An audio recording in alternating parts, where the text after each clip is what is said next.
Alexandre Sabès Pétion was the first president of the Republic of Haiti from 1806 until his death in 1818. He is one of Haiti's founding fathers, together with Toussaint Louverture, Jean-Jacques Dessalines, and his rival Henri Christophe.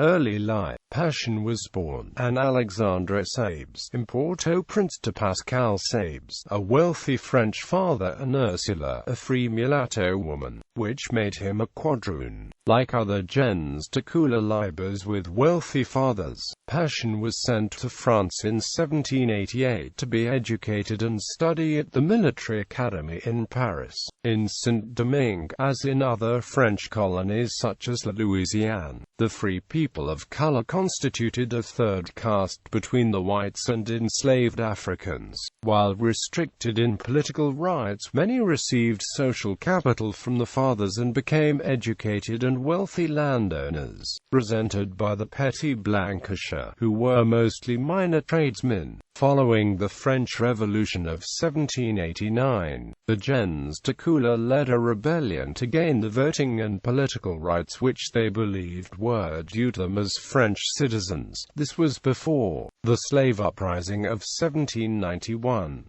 At the time, most free people of color did not support freedom or political rights for enslaved Africans and free blacks.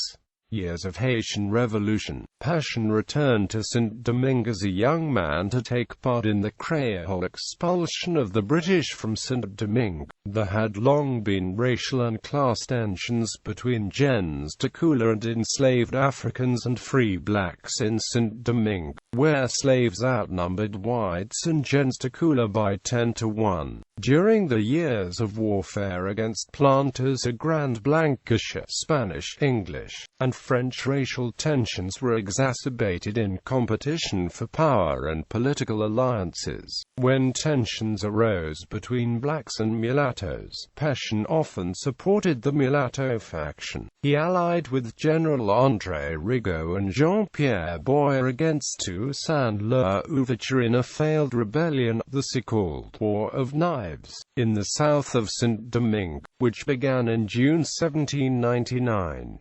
By November the rebels were pushed back to the strategic southern port of Jacmel. The defense was commanded by Pétion. The town fell in March 1800 and the rebellion was effectively over.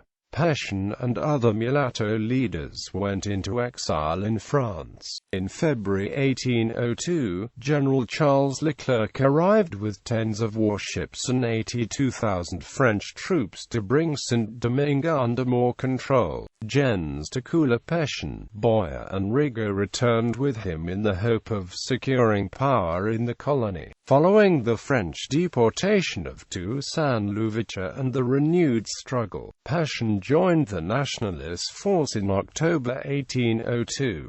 This followed a secret conference at Arcavie, where Pétion supported Jean-Jacques Dessalines, the general who had captured Jacmel. The rebels took the capital of Port-au-Prince on October 17, 1803.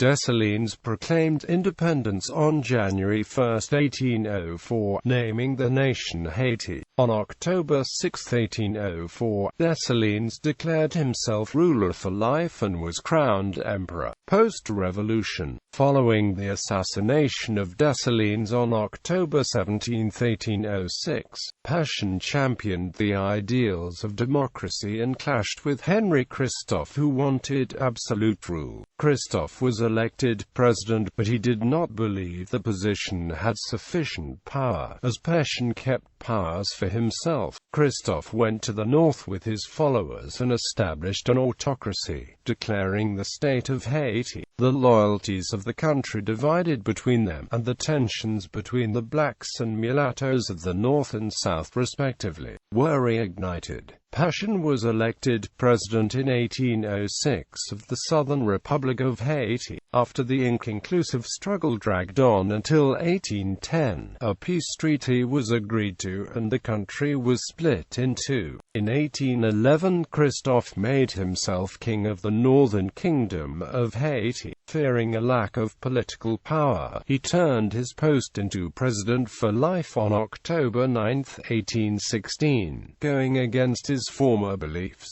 Initially a supporter of democracy, Pétion found the constraints imposed on him by the Senate onerous and suspended the legislature in 1818. Pétion seized commercial plantations from the rich gentry. He had the land redistributed to his supporters and the peasantry, earning him the nickname Papa Bon Coeur. The land seizures and changes in agriculture reduced the production of commodities for the export economy. Most of the population became full subsistence farmers, and exports and state revenue declined sharply, making survival difficult for the new state. Believing in the importance of education, Pétion started the Lycée Pétion in Port-au-Prince. Pétion's virtues and ideals of freedom and democracy for the world were strong, and he often showed support for the oppressed. He gave sanctuary to the independence leader Simon Bolivar in 1815 and provided him with material and infantry support. This vital aid played a defining role in Bolivar's success in liberating the countries of what would make up Gran Colombia. Pétion was reported to be influenced by his lover, Marie-Madeleine Lacanet, who acted as his political advisor. Pétion named the General Boyer as his successor. He took control in 1818 following the death of Pétion from yellow fever. After Henri I